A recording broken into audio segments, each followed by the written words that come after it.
The Winter Harbor. Chapter 1. The Return. The storm had passed at dawn, leaving the sea bruised and restless. Wind pressed against the cafe windows, carrying the smell of salt and rust. Inside, the air was warm but tired. A radio whispered near the counter, its voice thin and uncertain, as if still waking. He sat by the window, hands around a chipped mug. The coffee was cold. He drank it anyway. Outside, gulls picked through puddles.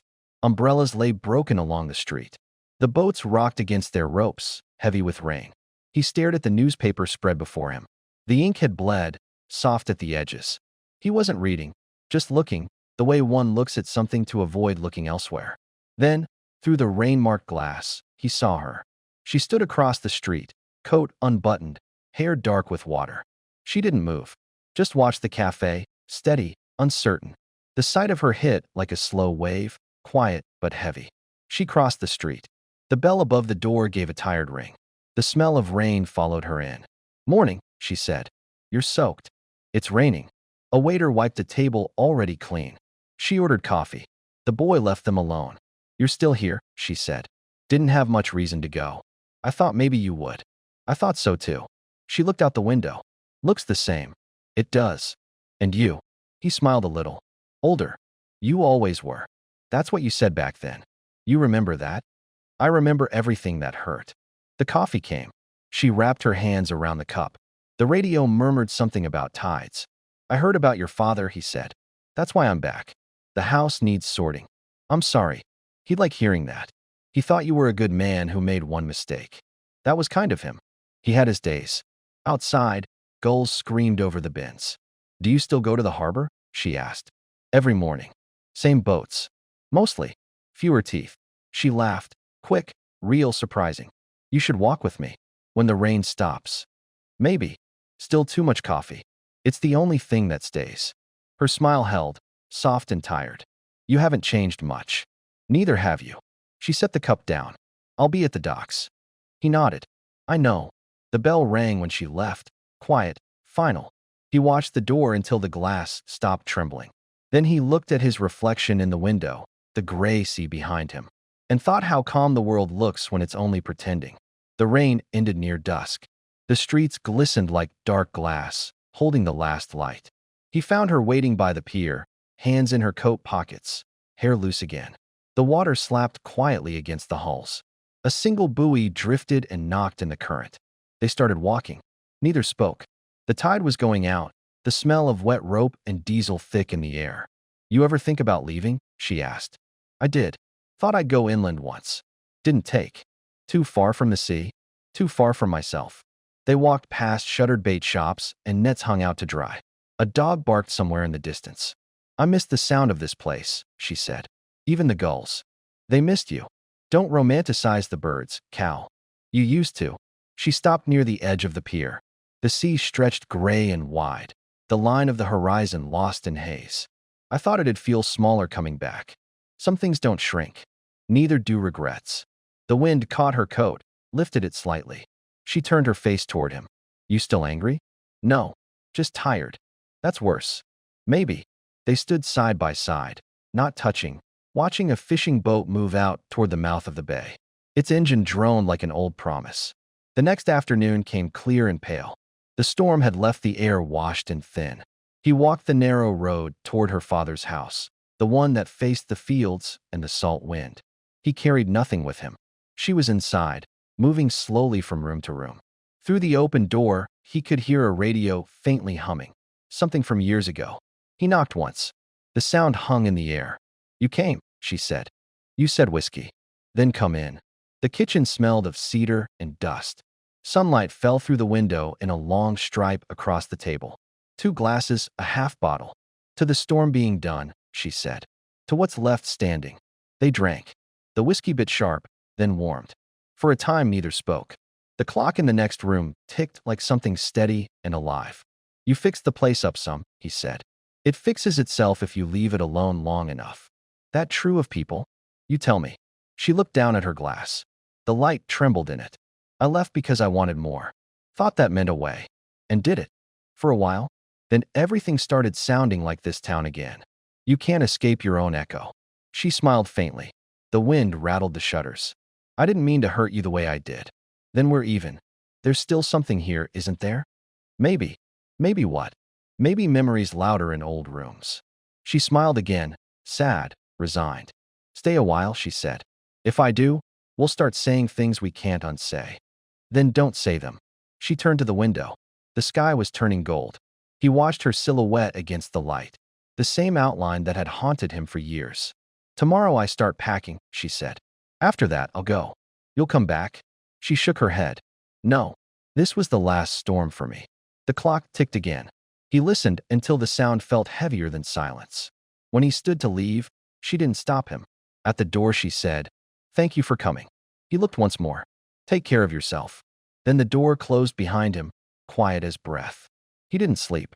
By noon, the wind was up again, a restless whisper off the water. The house stood half open, curtains drawn, the yard bare. She was on the porch, sleeves rolled, boxes stacked near the car. Her hair moved in the wind. She looked smaller against the emptiness. "You're leaving early," he said. "Weather's turning. I thought I'd outrun it. Forecast says it'll hold." "Forecasts lie." He stepped closer. The porch boards creaked. "You packed fast. Didn't own much worth slowing for. You kept the letters." They kept themselves. A truck passed far off. The sound rolled across the fields. "You'll look after the place?" she asked. "Someone has to keep the gulls honest." She laughed briefly. "You always needed a purpose." She closed the final box, turned the key in the trunk latch. The motion was small but final. "You could wait till evening," he said. "And make it harder? Maybe better." She looked at him, then the sea beyond him. For a heartbeat, she seemed undecided. "I used to plan this moment in my head," she said. "Never got it right." "You've done fine. You always say that when you don't agree. It's the polite version." The wind blew through the porch rails, thin and steady. "There's still time to change your mind," she said. "Don't ruin a decent ending." She lifted the suitcase, carried it to the car. The latch clicked once. Her eyes lingered on him. Half a goodbye, half a question. "You'll write?" "Probably not." "Good. I never was much for waiting." He reached out, touched her sleeve. Light, brief, like testing a memory. "Take care, Anna." "You too, Cal." The engine started. The yard filled with the sound. He stepped back. The car moved down the lane, slow at first, then gone. Only dust and wind remained. He stayed until the sound disappeared completely. The sea had gone quiet again. But quiet things, he knew, were never finished. Chapter 2. North Wind. The first frost came early. It settled on the fields like dust from a long sleep, thin and silver under the morning sun. Cal walked the fence line with his hands in his coat pockets. The wire hummed where the wind touched it. He stopped sometimes to watch the crows. They rose from the stubble in slow, black spirals, wheeled once, and fell back again. The air smelled of iron and pine. Far off, the sea still carried the cold roar of last night's tide. He had not been to the harbor in a week. The boats would be in by now, the nets heavy with ice, men moving slower, careful with their hands. He missed it, but he stayed inland. At the house, the porch boards had dried to a pale gray. The window glass showed the sky, nothing else. He built a fire that burned low and uneven. The kettle whistled, a small, shrill sound in the quiet. When the knock came, he thought it was the wind. But then he heard the pause between raps, deliberate. He opened the door. It was Tom, her brother. Older, rougher, same steady eyes. "Didn't think you'd be here," Tom said. "I didn't either." Tom stamped his boots, looking past him into the room. "Mind if I come in?" Cal nodded. Fire still half alive. Tom stepped inside, took off his cap, rubbed his hands near the heat. "Cold out there," he said. "It's November. Always is. Feels sharper this year." They stood without speaking for a while. The kettle hissed over the flame. "She's gone then," Tom said finally. "Week now. She said she might stop by, on her way north." "Guess she didn't." Cal shook his head. "Not here." Tom nodded once, slow. "She's good at leaving. Better than most." "You hear from her?" "No." Tom poured tea into 2 chipped mugs. "Still think about her?" Cal didn't answer. Tom sipped, grimaced. "Still bitter." "It's the water," Cal said. Tom smiled faintly. "You always blame the water." They drank in silence. Outside, the wind changed. It came down from the north now, steady, cold enough to make the shutters tremble. The afternoon light thinned early. By 4, The hills turned blue and the fields went flat. Tom helped him stack wood along the porch. Their breath hung in front of them. "She ever tell you about the farm upstate?" Tom asked. "No. She talked about it sometimes. Said she wanted quiet, but not the kind that hurts." Cal lifted another log. "There's no other kind." Tom set his gloves down. "She wrote me from somewhere near Albany. Didn't say much. Just that the road was clear and the wind colder than she remembered." Cal looked toward the horizon. "She always liked the cold. Because it kept things honest," Tom said. They stood watching the fields darken. Somewhere a barn door banged loose. The sound carried a long time before it died. "Guess I'll head back," Tom said. "Before the road ices over." Cal nodded. "There's stew if you want it." "Next time." "Sure." Tom started for the truck, then turned back.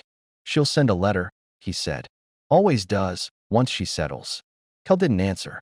The door shut behind him, and the sound of the truck faded into the empty road. He stood on the porch, the wind pushing against him, the sky deepening toward night. The fields were all frost now, shining faintly.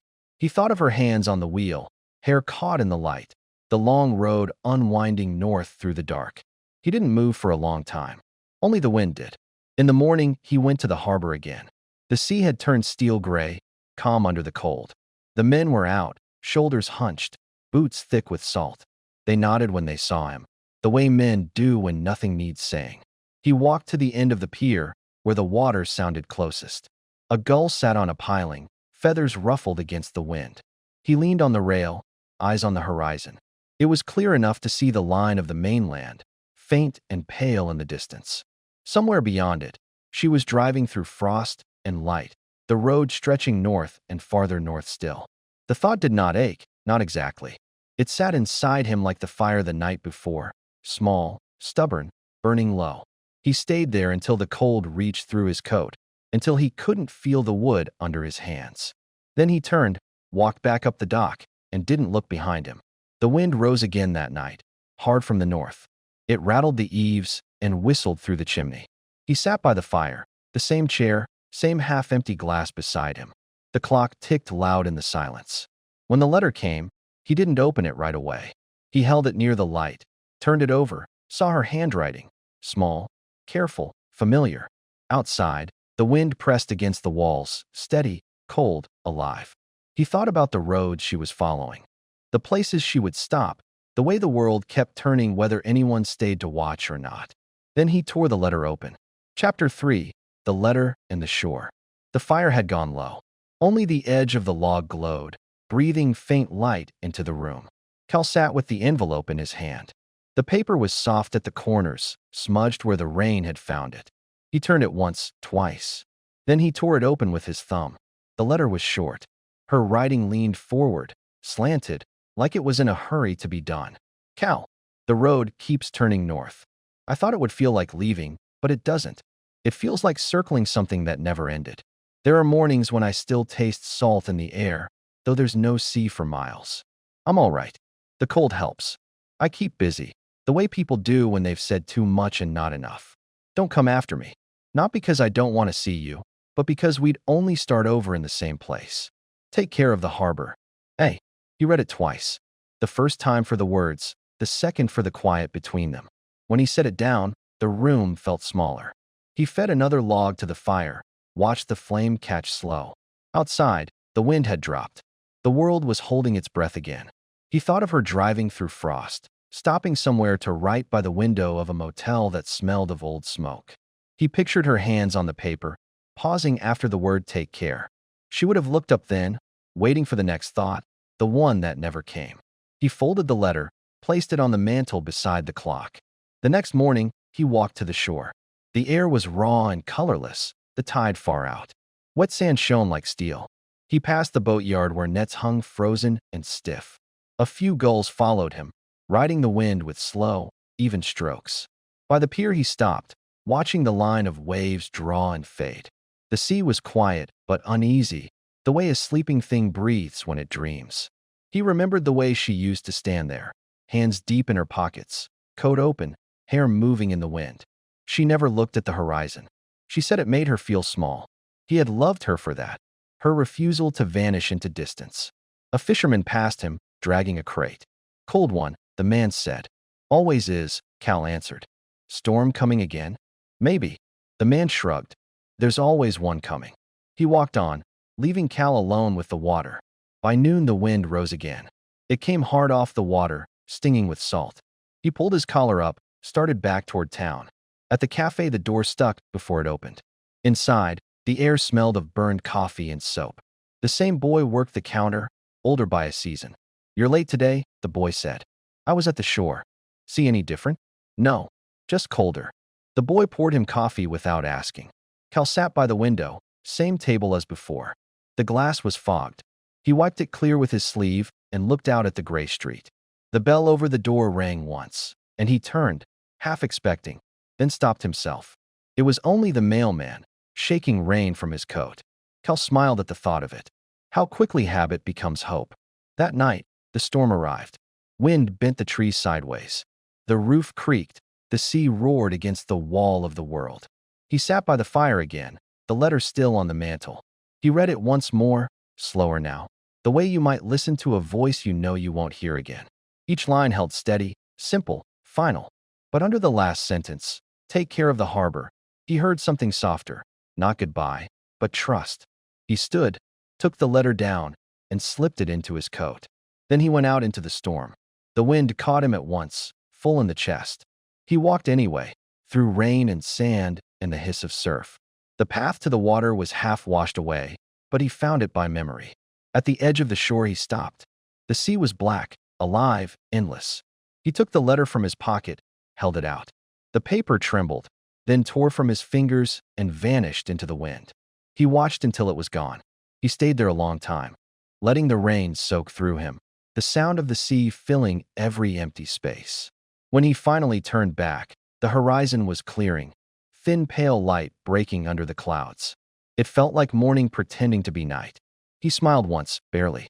Not for her, not for himself, just for the world that kept on. In the morning the town was quiet again. Windows glistened, roofs dripped, gulls walked the sand like they owned it. He went down to the docks early, helped the men haul ropes, checked the boards, set the boats right. He didn't talk much. They didn't ask. When the sun came out, faint and weak, he stood on the pier, face to the light. Behind him, the sea moved slow and heavy. Ahead, the road curved inland, dry and pale under the wind. He thought of her one last time, not the way she left, but the way she stayed in his mind, walking beside him when the air went still. He turned from the water, hands in his pockets, and started up the road. The gulls followed him part way, then turned back to the shore. Chapter 4. The Winter Harbor. The first real snow came overnight. It fell without sound, covering the boats, the roofs, the nets left out to dry. When Cal woke, the world was white to the edge of the water. The air was still. Even the gulls seemed uncertain where to land. He brewed coffee and stood at the window. The harbor lay buried except for the tops of masts and a few black ropes cutting through the drift. The silence felt thick, almost kind. It left him nowhere to hide and nowhere he needed to go. He put on his coat and went down anyway. Each step broke a soft crust. The sound of it pleased him. At the pier, the snow came to his ankles. A single boat rocked in its slip, slow, steady. Tom's truck sat by the dock, engine idling. Tom climbed out, face red from the cold. You're out early, he said. Didn't sleep much. Same. They stood watching the water move under the thin ice. Thought the harbor'd freeze solid by now, Tom said. It never does. Keeps breathing, even when it's tired. Tom smiled. That's you all over. Cal shrugged. Guess I learned from it. By noon the men had gathered near the sheds, stamping their boots, smoking in the wind. Cal joined them, helped mend a torn net. The rope cut cold against his palms, but the work felt right. You thinking of running again come spring? One of them asked. Maybe. Depends what's left to catch. There's always something, another said.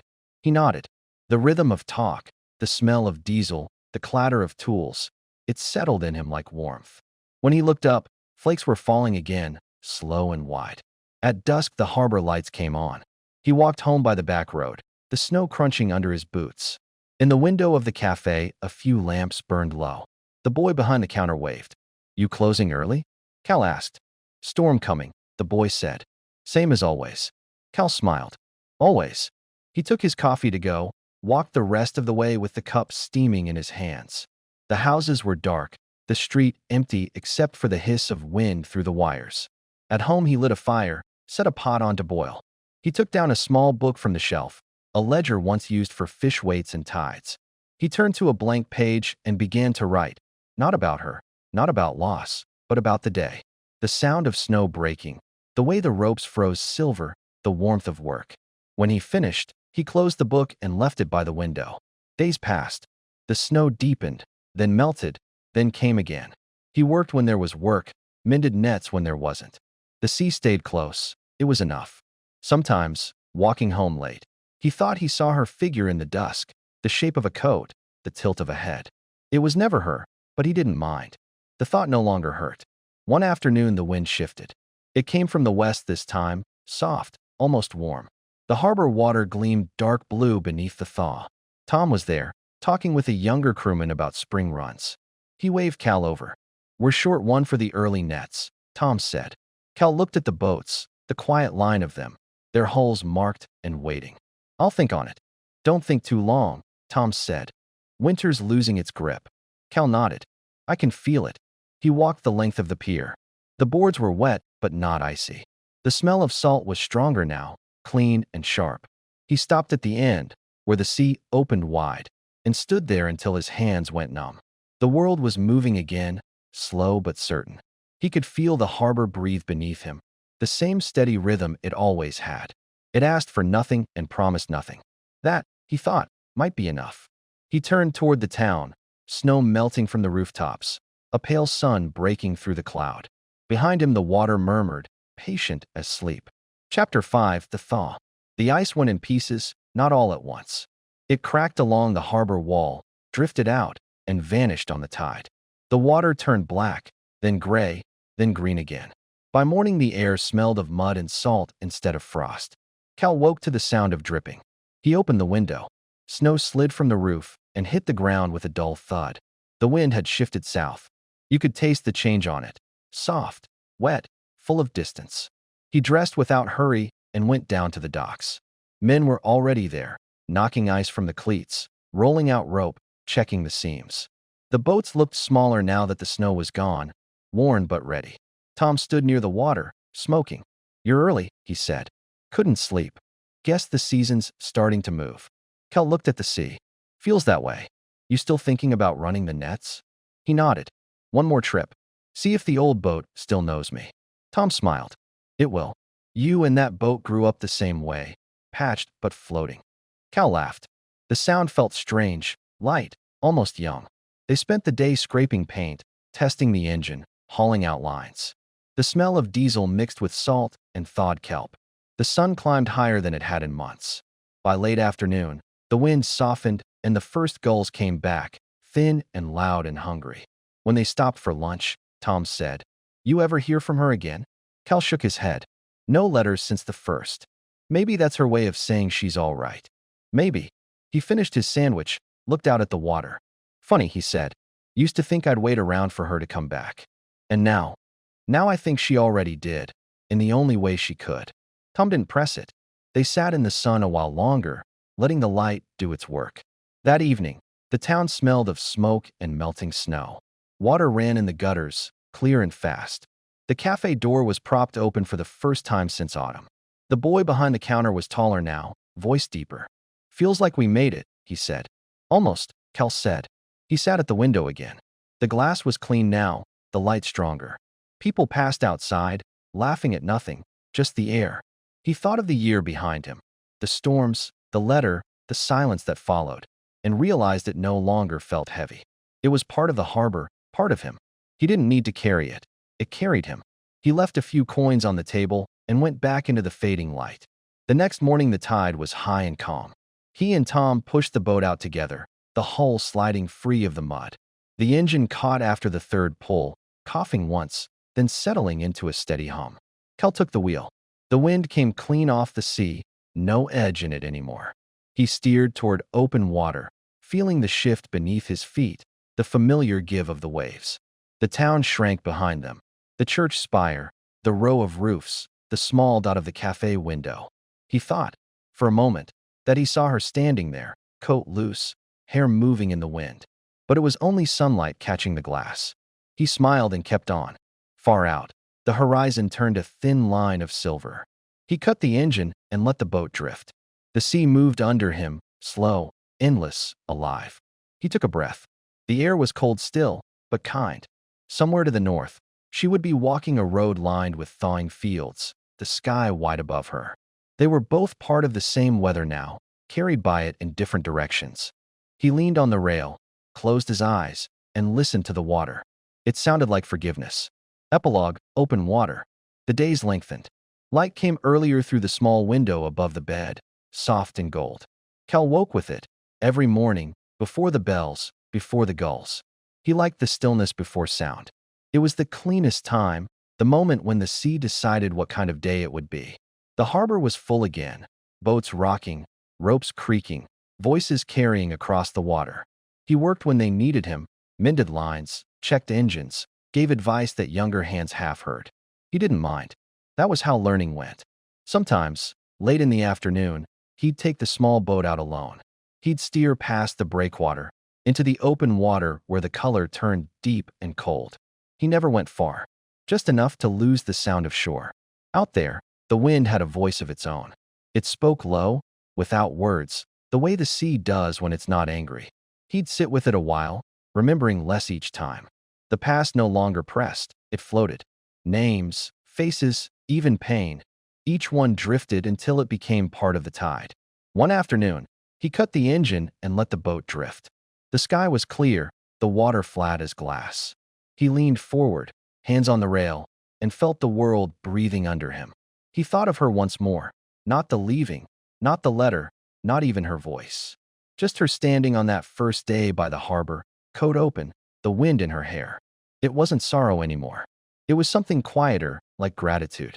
He said her name once, to the air, and it carried, faint but sure, across the water. Then he started the engine and turned for home. The sun hung low, turning the sea to gold. Behind him the wake stretched out in a clean line, breaking and healing as it went. He didn't look back. There was no need. Ahead, the harbor waited, small and certain, the way all harbors do. He steered toward it, steady as breath, the horizon closing and opening at once.